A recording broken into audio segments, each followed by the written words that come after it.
क्या आप जानते हैं कि दो चचेरे भाइयों ने लॉस एंजलिस को दहशत में मुब्तला कर दिया था?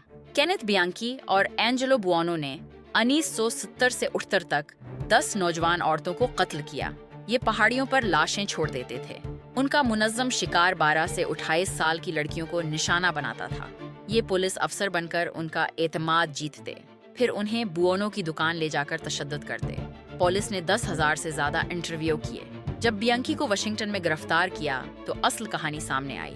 अदालत में बियांकी ने मौत की सजा से बचने के लिए नकल की। वो कहता था उसकी दूसरी शख्सियत स्टीव ने कत्ल किए हैं। माहिरीन ने उसका झूठ पकड़ लिया। बियांकी को उम्र कैद और बुओनो को मौत की सजा मिली क्योंकि वो असल मुजरिम था। ये केस आज भी सबसे खौफनाक सीरियल कलंक माना जाता है।